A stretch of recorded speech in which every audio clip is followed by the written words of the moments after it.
Good afternoon, everybody. Welcome to the Cannabis Chamber of Commerce's Leadership Series. Today, Managing Cannabis Businesses in 2024. We have a great panel lined up for you today. Very excited about this. Give you a lot of broad depth of perspective on what the industry has in store for this year and how to potentially navigate that. I see we've got several people still now filing in, so we'll give just a couple minutes to let everybody file in. In the meantime, of course, you're joining us for today's leadership series, but don't forget next month as well, we'll have another one lined up for that'll cover capital and cannabis businesses. We'll have the Cannabis Chamber's very own Rachel Wright from AB Finwright, as well as Dotan Malek from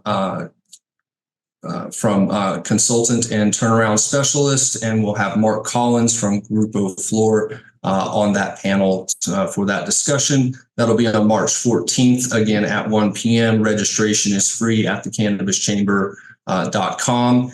And then our first live event of the year, we're actually doing a reception after party at MJ Unpacked on April 9th at the Hard Rock Hotel in Atlantic City. So make sure if you're on the East Coast there, to stop by. That'll be a fantastic event. MJ Unpacked is a great event in and of itself, and we're really excited to be partnering with them for the after party there. More information for that is available again at thecannabischamber.com.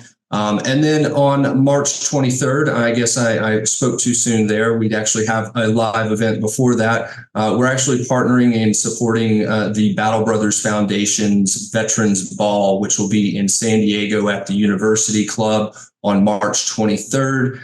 This is really to raise funds and support the research to aid in the fight to end suicide and opioid epidemics as related to veterans. Really, they're doing some great work there, research in conjunction with UC Irvine to raise money and get it to where the VA can actually prescribe medicinal cannabis as they would any other prescription drug. So very exciting stuff they've got going on there. So be sure to check that out. Looks like we've got a few people in the room now, so we'll go ahead and get started. And Ed, thank you for lining up today's great panel. I will kick it over to you and let you take it away, sir. All right, thanks very much. And we want to thank the Chamber of Commerce for the opportunity to get together and talk about the issues facing the industry as we look into 2024.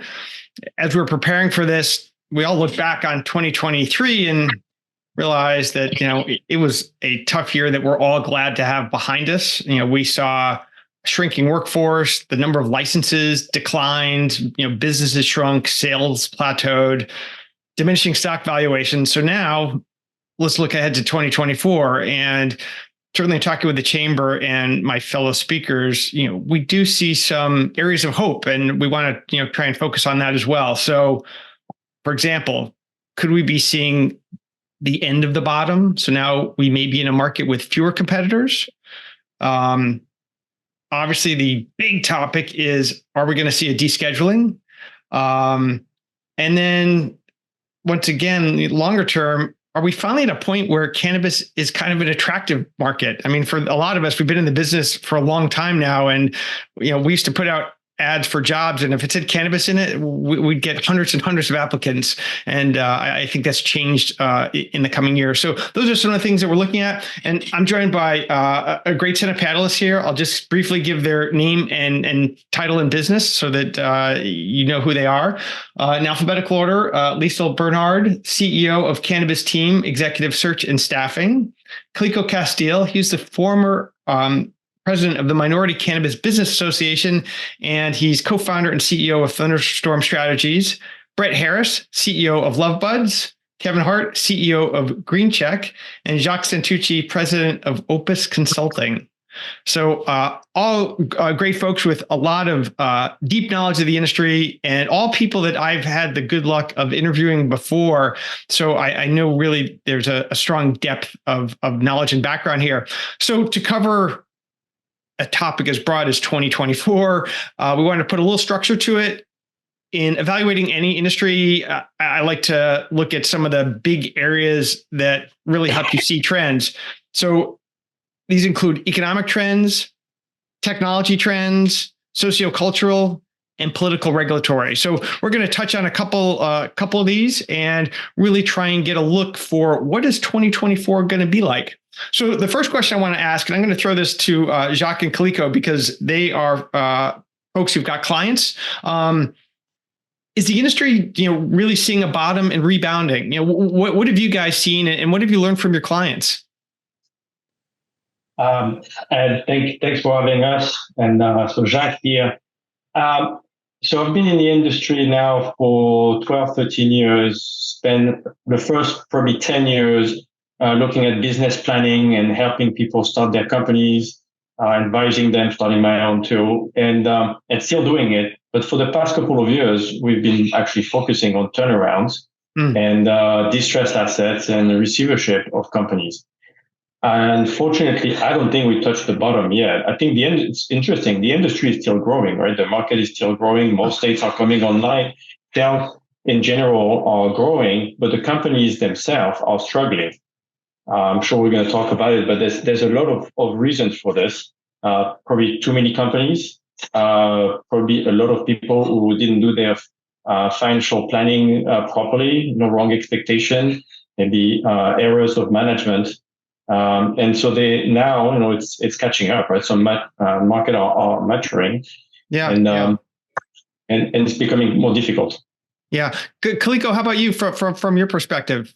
I would say I agree in some ways in that it's hard to say whether this is the bottom. I think like we have experienced a very large trough. I think it's been very hard for a lot of people. I'm out here on the West Coast, so I'm in Oregon, which is a mature marketplace. And I just actually had a friend I just went into my local dispensary I typically go into and just found out another edible company was closing up shop, one that had originally started when I was opening in the medical market back in 2014. So, it's hard to say that we're hitting bottom because I know there are still people in some of these mature markets that are still trying to figure out, like Jacques said, what to do with distressed assets and sort of how to kind of maneuver and get out of the marketplace. But, I have clients who are now in New Jersey who are opening up in these newer marketplaces, right? So it's really hard sometimes in this industry to figure out what's bottom because it's bottom for some markets while other markets are growing, right? Because we have this sort of, this patchwork of laws necessitates this situation. We're going to have some markets that are going through the boom and bust cycles at different times. So I do think that we've gone very deep into the trough. It's hard to say whether it's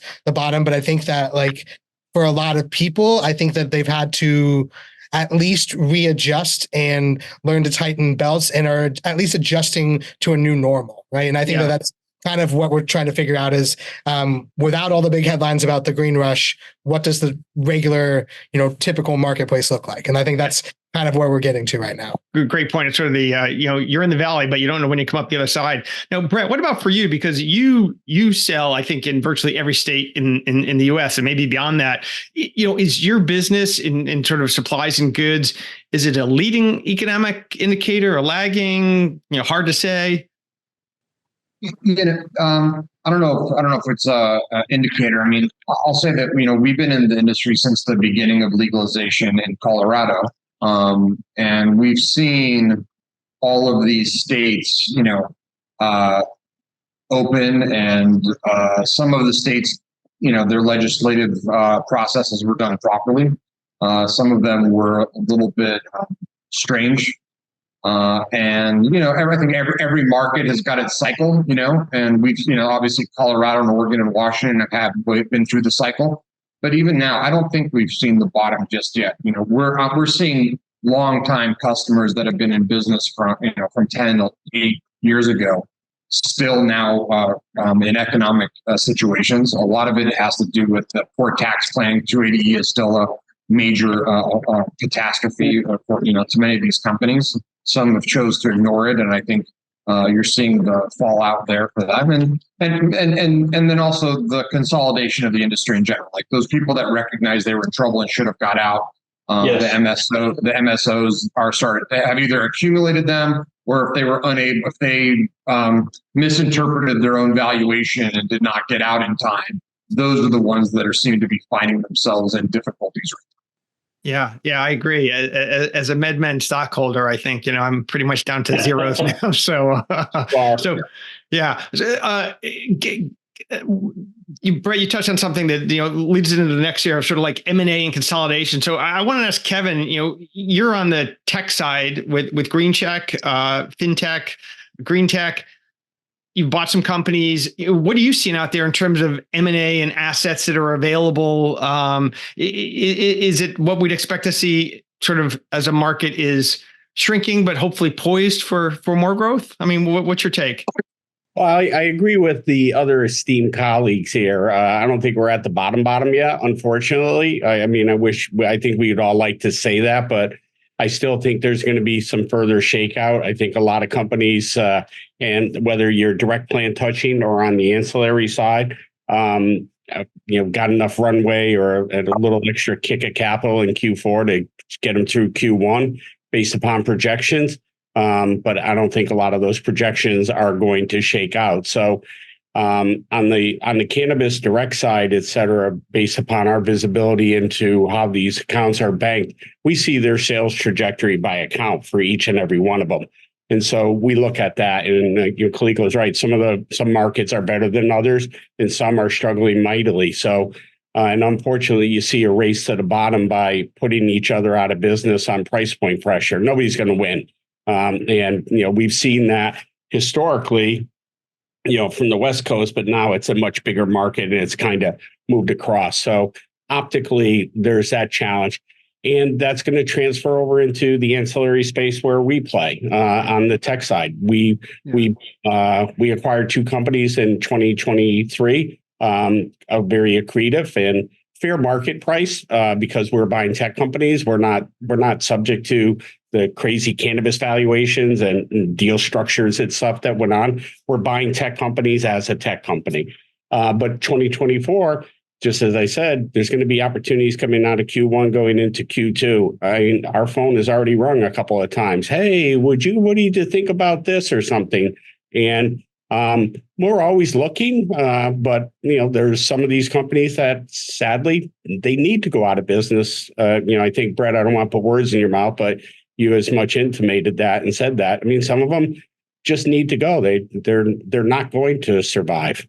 Yeah. I remember I've quoted this often. There's the Economist magazine said that, a downturn is a way for the economy to shift resources where they're not needed to where they are needed. And, obviously there's pain and challenges there, but that is pretty much what happens. I think that is what we're going through. So, we've touched on some of this, with consolidation and distressed asset. We see it on the license side, just how there's definitely been declines in some areas. The most stark change we've seen has been in grow licenses, whereas 3 years ago, all the states together issued about, I think it was 9,100 new grow licenses. The next year, 2022, it was about 6,100 new grow licenses. Last year, it was about 2,400 because there are just too many. We've seen all the economic reports that show that we're producing way more cannabis than can be consumed in a lot of markets. So definitely challenges on that consolidation side.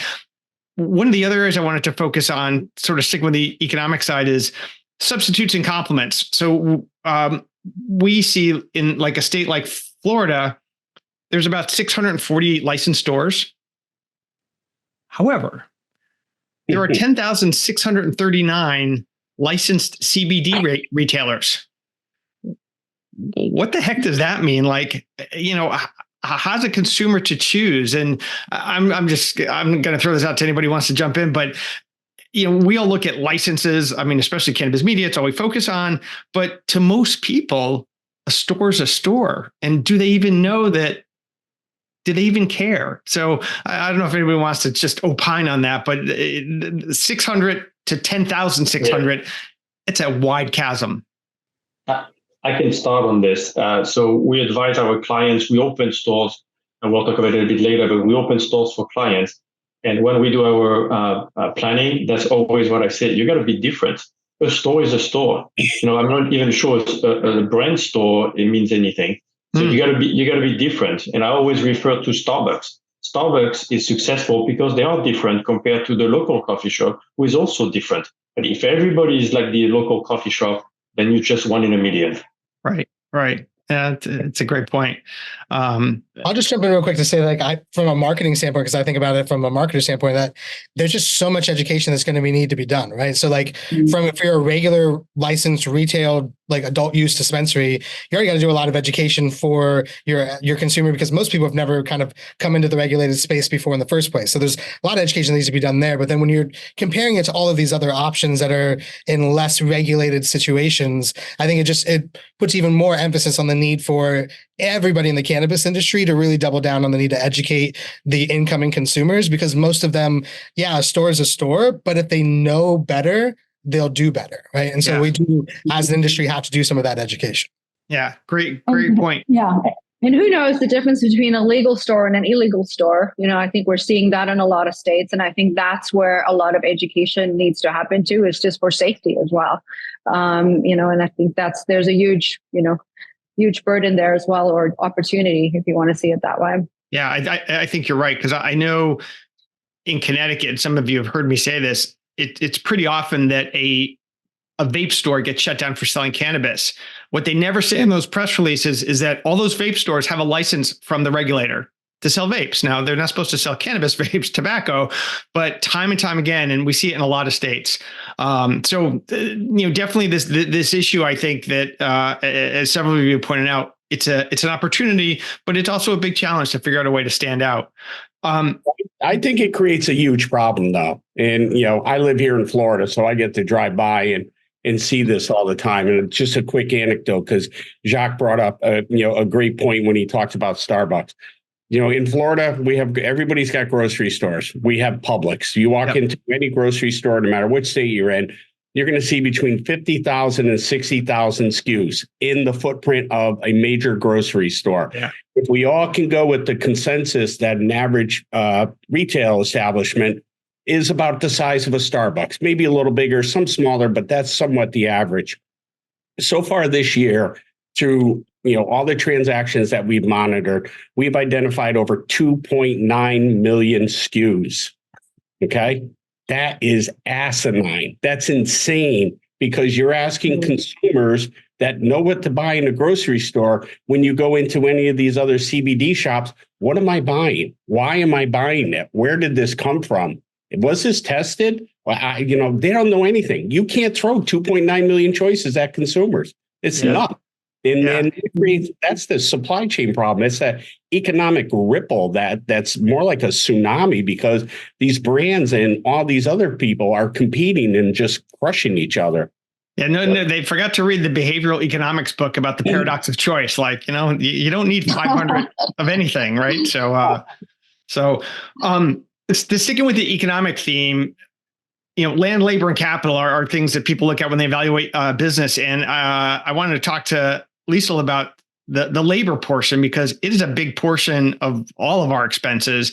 And when we last talked about this, Liesl, through the report that they generate, was showing that a lot of companies in our space are moving toward fractional talent and gig hiring. And I'm curious, that was true in 2023. Is it still going on? And what do you see happening in 2024, Liesl?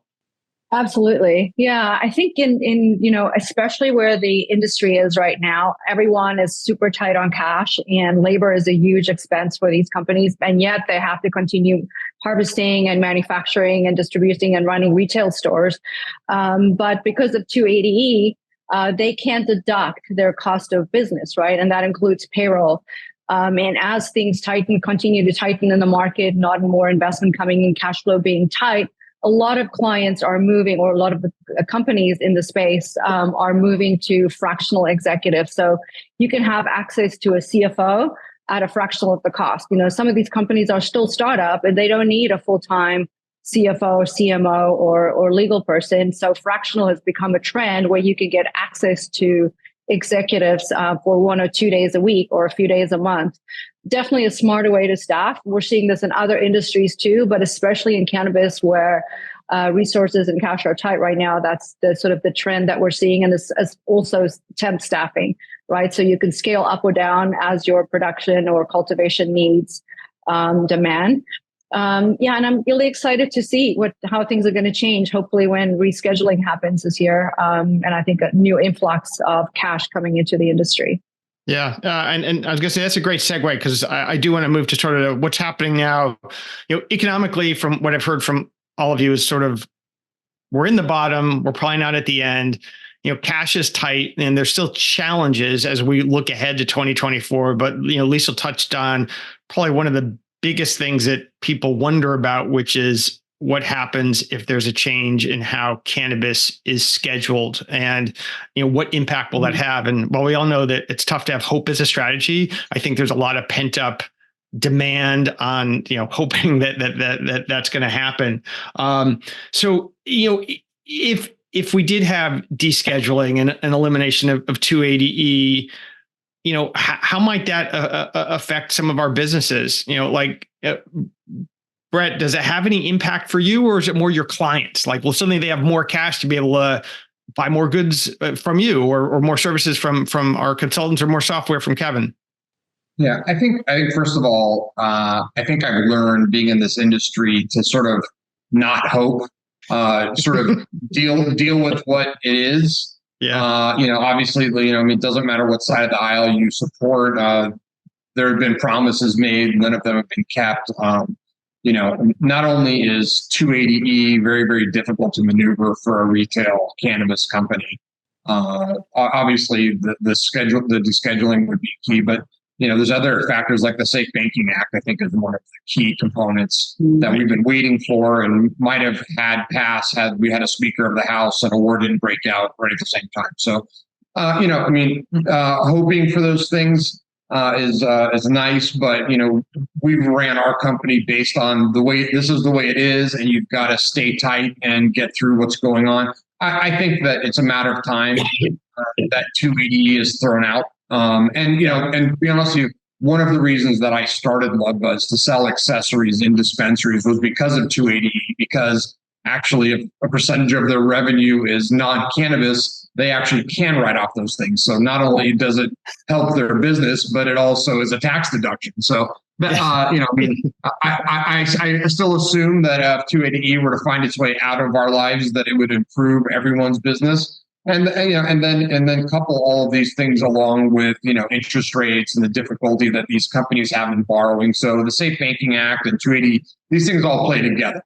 At some point, I believe these things will find their way out, and I think that there will be a massive boom because these companies have been working under really, really tight constraints during all of these really restricted legislative processes. But I don't expect them to change, but we certainly would welcome them. And I believe that would be a boom for the industry in general when they do. That's a great point. It makes me think of the Rocky movie where didn't he have his hand tied behind his back for a while to train? And then suddenly, he came back full force. So Kalika, what about you? Because you've been to many lobby days. You're on the trade association side of things, and you have a long history of advocacy. You're perhaps closest to this in terms of how the legislative, sausage is made, as they say. What do you think is going to happen, and what impact will it have? And will that impact be equally felt across all participants? Yeah, I appreciate the question. I think like everyone is saying, we all are massively awaiting and eagerly awaiting the fall of 280E. I think I've been working on that issue now for basically like 7 or 8 years. So I do believe that that's something that we should obviously see fall. I don't know what we can think about in terms of the timing of descheduling, right? Like there's some people that think it's going to come any day. Some have said it's going to come before the State of the Union on March 7th. There's 420. Yeah, 420. There's all these things that people are throwing out. But I saw today Shane Pennington, who's one of the lawyers who writes a lot about this issue, had said that the average change for the DEA to move for a reschedule is 9 years. Right. So I think it's really important sometimes as the cannabis industry, when we're talking about the political process, to compare it to what that political process has been for other industries or other situations, right? The Trump tax cut that passed in 2017, 2018 had a big tax cut in there for the alcohol industry that was thought to be similar to about the amount that 280E would be for the cannabis industry. It cost the alcohol industry $300 million and over 20 years of lobbying to get that done. right? And so I think sometimes, especially as we're talking about the macro sort of like growth of our industry, for a long time, we've been making bets that were not in congruence with the amount of money our industry is actually investing in advocacy, right? I'm a jaded, happy warrior who spent a lot of time in advocacy organizations. And frankly, a lot of people are not actually donating or contributing to those. And obviously, we're here at the Cannabis Chamber of Commerce. This is not the problem group here, but there are a lot of people who are not actually investing in the advocacy that we need to see to get these things to fall, right? So I think we have a lot of business goals, but sometimes the advocacy is not lining up with that. And in order for us to see things like 280E fall, to see descheduling and these things to happen, we still need to close that gap in between the things that we want as an industry and the stuff we're willing to actually invest in. Very good. Very good. Kevin and I were down in Miami a couple of weeks ago and at the Canada DataCon conference, and they had speakers who had come from the tobacco industry, and they talked about what life is like under federal regulation and the challenges. And they say, the lobby team would come back and say, yeah, Brett, we got it done. We think it's going to go this way. The taxes are going to be this. And then the regulators would come out and be like, yeah, the tax is going up. And, pretty much everything that was not promised, just it didn't work out because the regulators really have all the control. So I think that there are lessons to be learned, Kaliko, of how other industries have had to deal with this. So all I would say is strap it and hang on, because like I said earlier, like hoping's not going to work. And like, there's a good chance that nothing happens this year, right? We're in an election year. There's no incentive for Congress to actually get anything done and to work together. Like I had said this in an op-ed last year that like, if we didn't get safe banking done before all this stuff had blown up, that was probably the last chance we saw to get anything really passed at the federal level for at least another presidential administration. So like, we need to continue to invest in the advocacy, but from business planning perspective, don't count on it. Got it.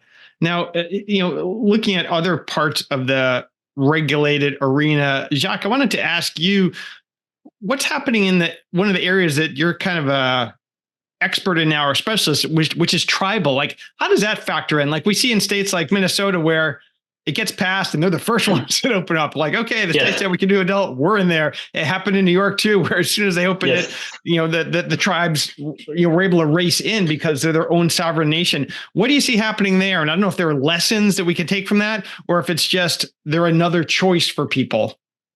Well, I think both. We've been working with Native American tribes for 5-6 years now. We done a lot of feasibility study. We actually opened, you were just mentioning New York, we actually opened a store for the Seneca Nation, and we're building a cultivation production facility. And what's interesting is they have a lot of advantages for them, right? Most of them have sovereignty. I think 14 or 15 states right now have cannabis stores owned by tribal organizations.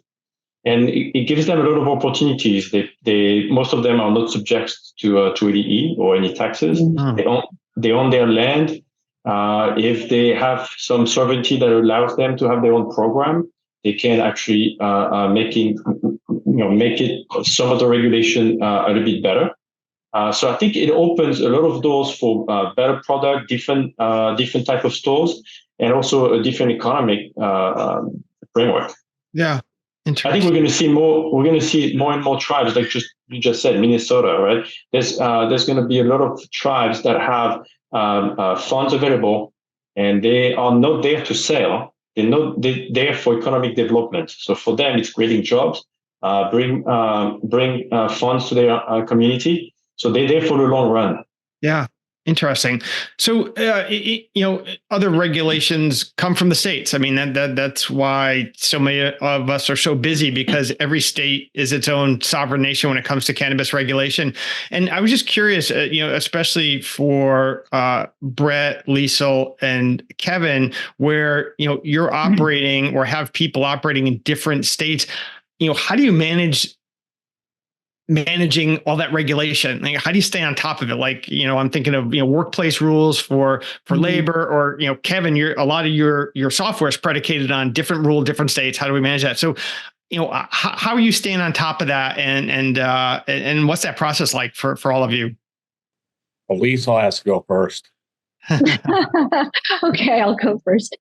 Well, we place temporary talent across the U.S. for different companies in the cannabis industry, and badging is is a different sort of animal in every state. So we have to comply with all the different badging requirements, which in some states is a very quick process, just a background check and they can start working. And in other states, it takes up to, months, sometimes even longer to go through the requirements that the state have to get someone working, in the cannabis industry. So I think descheduling and, taking away sort of the individual state requirements will really make labor a much easier process.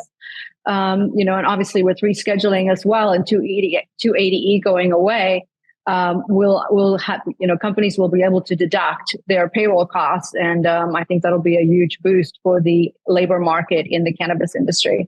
So, but do you think some of those states' regulations will go away? I mean, I think a lot of times when regulators levy power, they don't like to unlevy it. So, we'll have to see, right? We'll have to see how that goes. But, I think maybe if descheduling happens, and I'm open to other people's opinions here, but interstate commerce will likely start happening. And I think with that, some of these states will have to probably lower their badging requirements, et cetera, because the product is going across state borders.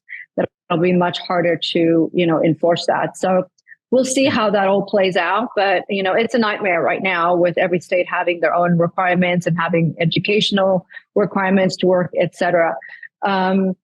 We've got 4 states that are looking to go legal this year, right? So 4 states, including, I think it's Florida, Idaho, Nebraska and South Dakota are voting for legalization. So, that's going to be new markets, a lot of growth and a lot of hiring.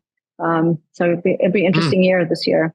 Great point about the interstate, because you're right. Because then suddenly the barriers are down. I had thought that, but you're right. Because then the badge is leaving the state too. Brett, how about for you on the packaging side? I know when I was at MJ Biz, somebody came up to one of my colleagues, and I think they were in the printing business, where somebody asked them, well, will you print up these counterfeit labels for California stuff? And the guy said, hell no.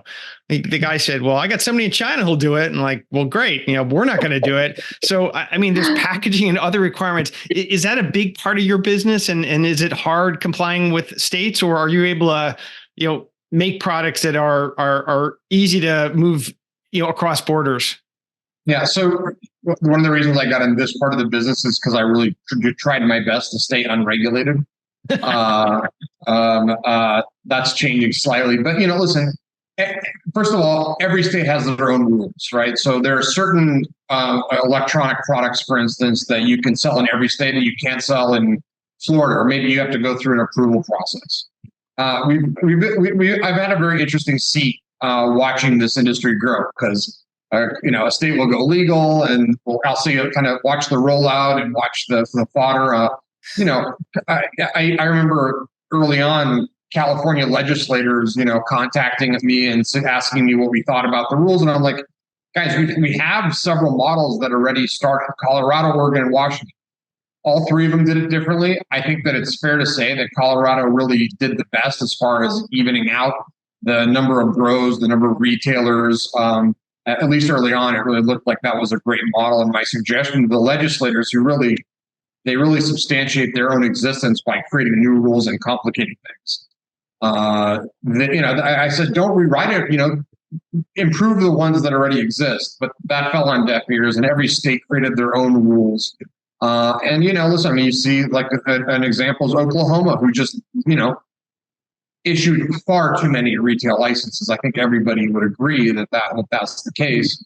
Now you're seeing the fallout of that. Too many people that really should not have had business licenses, should not have been in business, losing their businesses. And also because it's federally illegal you can't file bankruptcy if you're a cannabis related entity. Right. So that debt follows you the rest of your life, at least until something changes. So there's some states that do it very right. There's some states that have done it horribly wrong. I'm afraid that California's policies are making it really, really restrictive and difficult for companies to succeed. The taxes are just too high, and not to mention the fact they haven't done a good enough job of cracking down on illegal operators. And the same thing with New York. I mean, you can buy cannabis in nearly every bodega on every corner. So there are issues around, and eventually there will be a come to Jesus, and there will be some organization of best practices in all these states, hopefully. And I'll be here to watch. I'll be here waiting. Hey, Kevin, how about for you? Because I mean, a lot of the backbone of your business is sort of this, regulatory information, rules and regs, and we know they change and whatnot. How do you keep track of it, and who are you keeping an eye on in terms of states?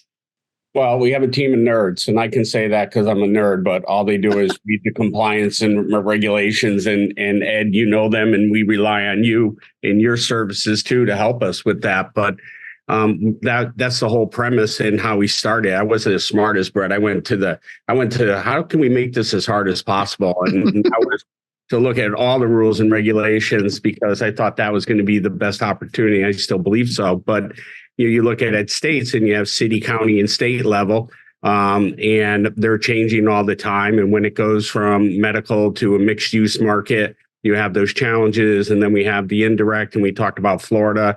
That's happening all over the place. But, for financial institutions, at the end of the day, their challenge is how they know they're letting good money in and keeping the bad money out. And that means what was sold, who was it sold to, how much was sold, how is it paid for, how often did that person buy it, blah, blah, blah, blah, blah. And so that is our compliance rules engine. And that's why we've been able to scale and we stay on top of it. And the interstate conversation came up. When that happens, a lot of existing programs that are out there that have banking services today, those programs are going to fall apart because they're not going to be able to accommodate this. I think one of the things that we all can agree on, and maybe not, but when Washington does finally do something, it will not happen in 2024. I'll put money on that. I'm taking bets on the side. Please call me. Nothing's going to happen in 2024, but there's going to be more rules and regulations, not less, more. And one of the big things that is in every bill, every act, every conversation in Washington is the excise tax. And so now we're going to have Washington and all the states fighting over the same pool of money. And we've seen time and time again, as you introduce that tax, the medical market or the legal market shrinks and the illegal market bubbles up, et cetera. So now you start adding interstate and international commerce is going to come into play. There's going to be more rules and regulations. It's going to be a mess. It's going to cause a real shitstorm. Sorry, you can edit that, but that is what it's going to be. And so it's what are those tipping points that are going to happen? So, and that candidly excites me because, the opportunity to make sure that it's done the right way for the people who are trying to run compliant businesses is enticing. It's important. Yeah, it's a complex problem to solve. When I got out of college, I worked for a big tax publisher, and that kind of stuff, definitely got the tax nerds excited because it's complex and it's important, and there's money at stake. Yeah. So definitely, yeah. Shock. If I can add a word, I agree with Kevin. From a political standpoint, I guess, I agree that any form of legalization will be good, but and I agree that 280E is not fair, and I've been dealing with it. On the other side, it's a devil we know. And I think it won't happen in 2024. I'm on your side, Kevin. But I think what could come next could be even worse than 280E. I mean, of course, different. But that means a lot more competition, a lot more people coming in. Prices going to come down, and I don't think companies are set up to accept the changes. I mean, most companies they barely have books, they don't know the cost of their production, and I think it's be careful what we wish for. Yeah, it's great point. In looking across the states, which is something that I think a lot of us have to do. It's interesting to see some of these things that are on the horizon. Some of my favorite oddball examples to put out there are, Georgia decided it would be fun to vend cannabis through pharmacies, independent pharmacies. So CVS and Walgreens just watching, the independents are good to vend that. And then in New Hampshire, we have this notion of the possibility of selling through state stores. Well, yeah. So to Brett's point, like, hey, Colorado did it pretty well. And then other states are like, yeah, well, let's try something totally different. So I'm curious from any of your perspectives, are there states that you think are doing it well, or ones, besides California that we talked about, that really have a long journey ahead to get it right? I'm concerned about a lot of Connecticut did a states. great job. I think Connecticut did a good job with their program. Now, you could argue it was too slow, took too long, et cetera. This is not about speed. As we know, you can always buy weed. If anybody of us wanted, we could hang up and have stuff in our pocket inside of 10 minutes. But in the compliant landscape, I think Connecticut did something interesting. It's a little known fact, possibly little known. When they started the program, they moved it to Schedule 2 right out of the gate, and they put it in the PMP program. That happened years ago from the very beginning. And Washington said, you can't do that. And Connecticut said, show me where. And they couldn't. So that's why it's on the PMP program. And it's been so well run and from a growth perspective. So, and then there are some of the other states that are mentioned that are, hold on. Toliko, how about you? I mean, you've seen this big giant country and things that have gone right and not gone right. What do you think? I just don't think there's a get it right. And under the scenario in which we're working with, right? Like in a broken, fragmented marketplace where we don't have a national marketplace, we're fighting up against the laws of economics and the pressures of supply and demand that we are tweaking an industry in a way that it doesn't need to be tweaked, and we're doing it constantly. And I think in a situation where we have federal descheduling, we have interstate commerce open up, there's going to be a period of time where that is a bloodbath, and a lot of things are going to get shook out in that time. Yep. But on the other side of that is going to be a much more balanced marketplace, because it's going to be actually truly dependent on true laws of supply and demand. Right now, we are tweaking marketplaces and putting our thumbs on scales in a way that it's hard to say that any one state's getting it right. From a social equity perspective, which is where I spent the last 5 or 6 years doing advocacy with MCBA. I know people don't like to hear this. I think New York did the right thing. New York put their money where their mouth is. They said, we want to have an equitable marketplace. And to the point earlier about slow doesn't necessarily mean bad.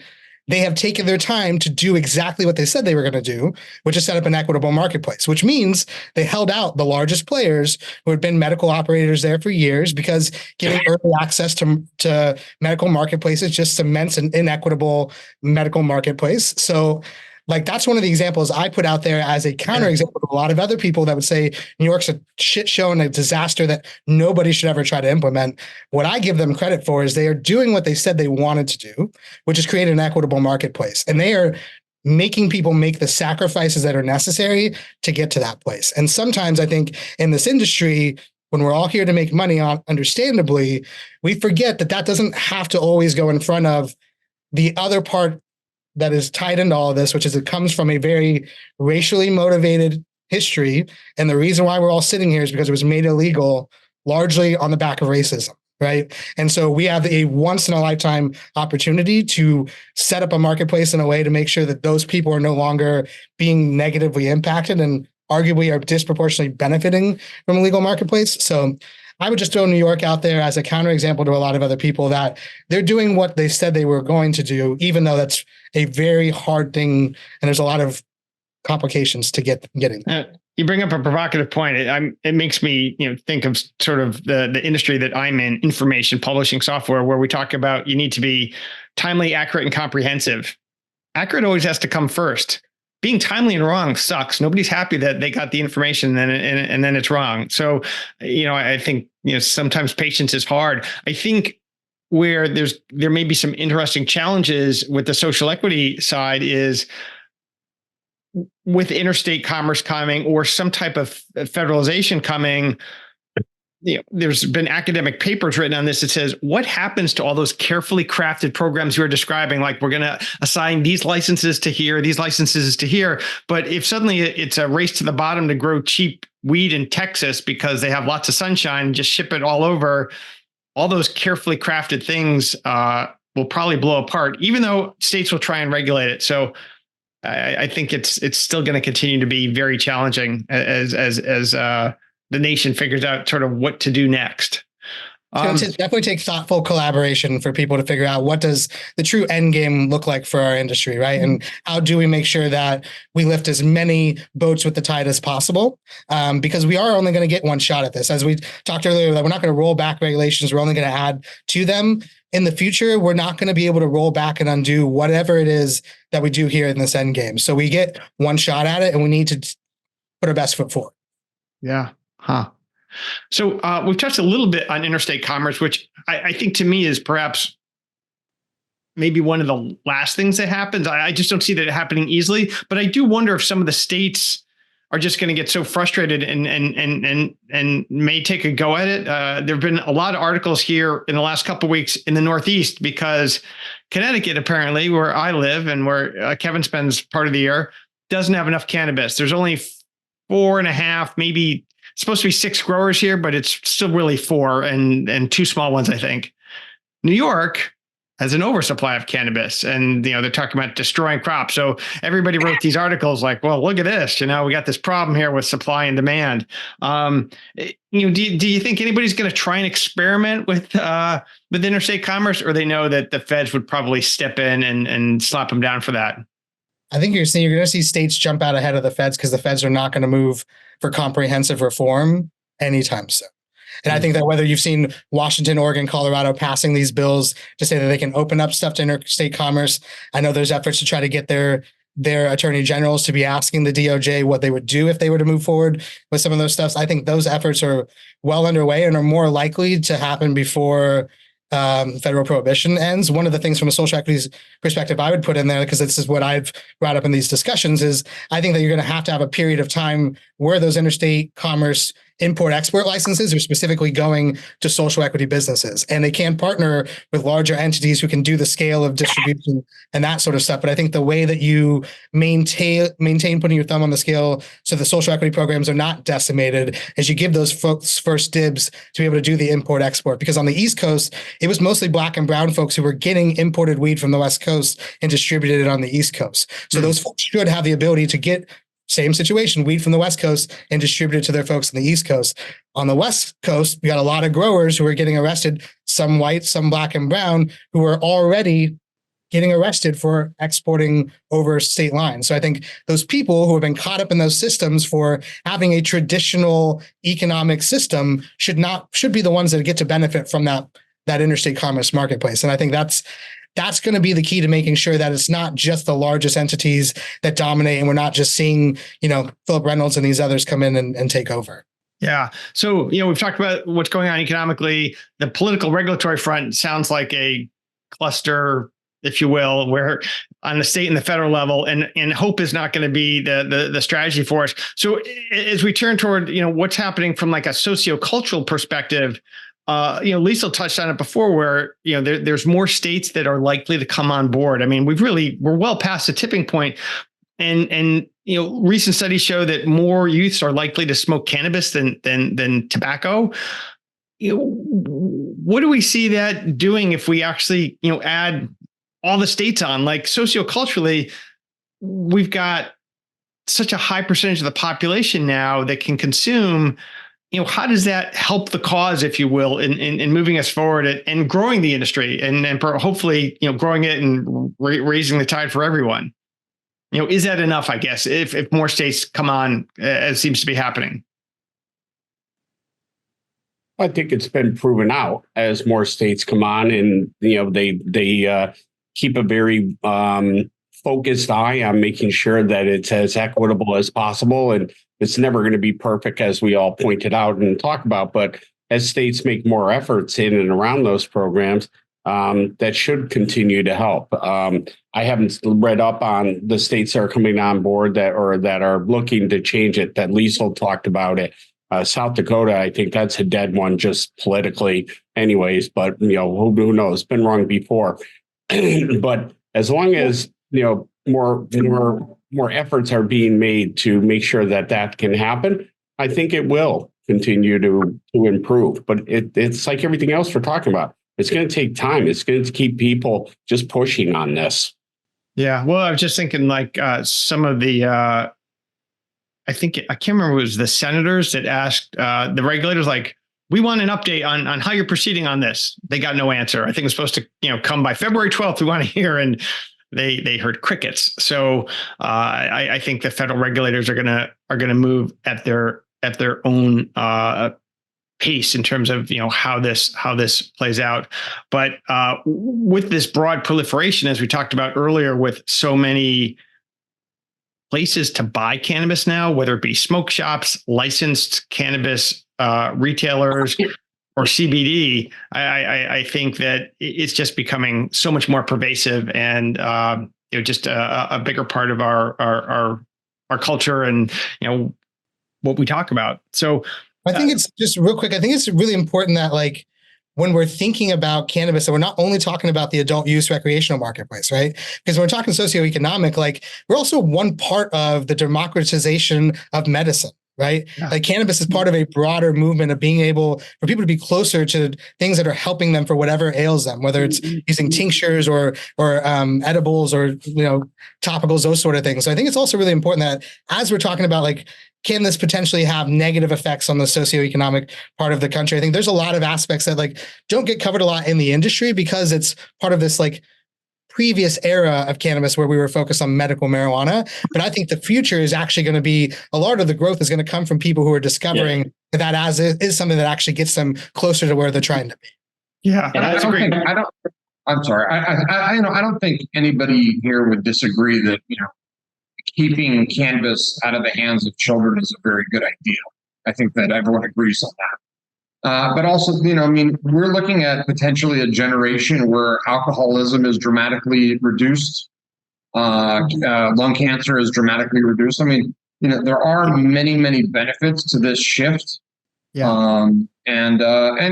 Listen, there now are starting to be significant studies on this, the helping of PTSD and anxiety and sleeping. So,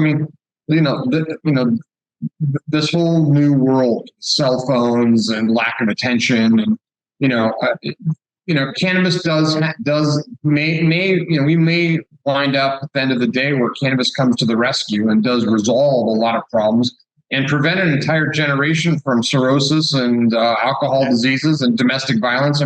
Listen, as badly as none of us want this, I think we'd all agree we'd rather be on the highway with 10 people that were high than 10 people that were drunk. That's going to happen. High people tend to be awfully careful, where drunk people tend to be a little bit reckless. There's a lot less bar fights, and there's the streets in some cities are far safer. So, it's 6 to 1, half dozen the other. There are positives, and I think it's important that the industry make the common person that maybe has not exposed to cannabis, that still sees it as being taboo, aware of these possibilities. That's a great point. You really hit on a lot of key elements there.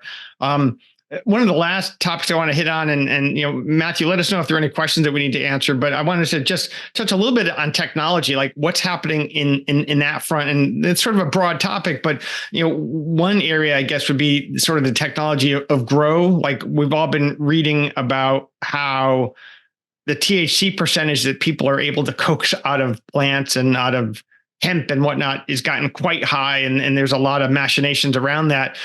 What do we see as some of the positive technological developments, or ones we should at least keep an eye on as we look to 2024? Maybe these are some of the other bright spots that we started with at the top of the hour. Well, I would say there's a lot of great data analysis companies that are popping up and coming around, especially around supply chain, demand planning, open to order, et cetera. So whether or not the numbers are all factually correct, I'll go back to, the fact that there's too many SKUs out there, 2.9 million. If you look at an average retail establishment, they're over 20% inventoried on average because they're getting 5% discount, but their cost of funds is 15% because they're borrowing, doing merchant cash advance. So that's upside down, and they're not aware of it. And if you look at MJ BizCon, it says 65% of those businesses aren't profitable. If you just start controlling your inventory, your open to order, your planning, et cetera, and You take that from 20% down to 10% excess inventory, that 65% non-profitable business goes to 40%. It doubles. Okay. That swing and that availability of data and making it actionable. The last thing this industry needs, is more reports. Okay. No disrespect that I'm not talking about you, Ed. They don't need more reports. They don't need a chart and go, I have 20% too much inventory. They need action. They need to understand what has to happen and how they actually affect that. And that is what's encouraging. I think, that's why I mentioned Canada DataCon. I think that was one of the cool things that I think the industry is going to see. Yeah, they basically, one of the things I remember most out of that was inventory is debt. Like you're just carrying that around. And if you don't know that, you've got some problems. It's expensive debt. Yeah. Listen, it's no question. Listen, cannabis is the level of sophistication is now growing, right? You've got these chains that have got 100 plus stores. They're now hiring buyers that come from real retail. So we're talking about planogramming. We're talking about projections and things like that. And for a company like mine that's supplying so many stores and trying to set SKUs, just getting a physical inventory report on a regular basis or connecting to their POS system so I can grab their data so I can see what their sell-throughs are so that we can plan our inventory. That is starting to happen very, very slowly, but it's one of the things that we've been pushing very, very hard for. Maybe Kevin, we can talk about that after this discussion. Ed, you were talking about technology. We're talking about technology. I think what we're talking about is the technology needs the companies to get back to business basics 101. I think there's a lot of things that other industries have been doing for years, and technology has helped them. And the cannabis industry is behind. Kevin is a big part of it. You're a big part of it, Ed. But supply chain, cost of goods, accounting. So many companies don't have good books. They don't. It's all. Yeah. I think the technology is coming now, and that's going to help get the industry on a much better foot. Well, one of the best takeaways I had from that conference that Kevin and I were at was talking to a guy who'd worked in a lot of different industries, and he said to me, "This is the last day, outside." Retail is retail. And people are finally starting to understand like the data that works in other retail areas probably works in cannabis, and we don't need to reinvent the wheel. So since we're getting to the end, I want to just do a one rapid fire question as we sort of wrap things up. I mean, we covered a lot of ground today in terms of, the economics, definitely still tough, but, hopefully looking better. The political environment, sort of who knows, because a lot of it is based on hope what the federal regulation is going to do. On the sociocultural side, it looks like things are definitely heading up as more states come on board and more people get used to it, more education. And to Brett's point, sort of like this whole notion of, my words, plant-based medicine is just getting to be better understood and welcomed. And certainly on the technology front, having more data is going to make us a better industry. So the last question I want to ask everybody is, will we see descheduling in 2024 or 2025? So I'm going to start with you, Jacques. 2024, 2025, or not at all? I think it's past 2025. Wow. All right. Kaliko, how about you? If you're saying descheduling, I don't think descheduling is going to happen for probably 10 more years. All right. How about one thing I'll say real quickly is people should be trying to get AI built into their businesses. And that's one of the things I've been trying to help people with, like a lot of efficiencies in being able to have AI be part of your sort of business as well. But I'll kick it around. Okay. Kevin, how about you? When might rescheduling happen? Well, that's a different question now. You changed it. So it's certainly not going to happen in 2024, and it's dubious in 2025. Okay. How about you, Liesl? Gosh, that's, we're all looking, all guessing here. I'm hoping it'll be 2024, but I also am very hesitant to bet on that. But I'm hopeful. All right. Well, Brett, I'm going to give you the last word because you had some thoughtful points whenever we've spoken to sort of close things out. So, I put no weight behind any legislator. I'm not waiting for politicians for my business. I think that's probably wise advice. Don't wait for it. prepare your company for as it is. Because listen, if any of these changes occur, right, if anything goes in the favor of the industry, it will do nothing but improve your businesses. Don't plan on it. Don't. Hope is a nice thing, but that's the reality. Is that we're in the legislative situation that we're at today. I don't think it's going to change in 2024. There's no reason. I don't know if it's going to change in 2025. We still don't know who the presidential candidates are truly going to be. Right. That's where our country is today. I think the country's got greater concerns at the moment. You should, if you're in the industry or you're planning on getting in the industry or you're investing in the industry, you should invest or get involved with businesses or plan your business as though the climate is not going to change. Right. Yes. Excellent. Well, I couldn't have ended on a better point. So thank you for letting me force you to bat clean up there, Brett. Well done. I'd like to thank Liesl, Kaliko, Brett, Kevin, and Jacques for joining me today. It was the kind of a discussion I thought we'd had and hope we had. And I appreciate everybody tuning in today. And once again, thanks to the Chamber of Commerce for giving us this platform today. Well done, Ed. Thank you. Thanks, everyone. Just wanted to wrap up as we wrap up here to remind everybody, if you happen to want to replay any of this, it'll be available on the Cannabis Chamber's YouTube page. So you'll be able to check that out. Last month's episode on the rescheduling conversation is also there. So be sure to check that out. And again, just once again, coming up, our upcoming events for the Cannabis Chamber on March 14th, we'll have a discussion here in our leadership series on capital and cannabis business. And then on March 23rd, we'll be having the Battle Brothers Foundation's Veterans Ball in San Diego, California. And then on April 9th, we'll be doing an after party in conjunction with MJ Unpacked there at the Hard Rock Hotel in Atlantic City. So be sure to check out all of that at thecannabischamber.com events page. Until next time, thank you, everyone, and have a great day. Thanks, everyone. Bye now.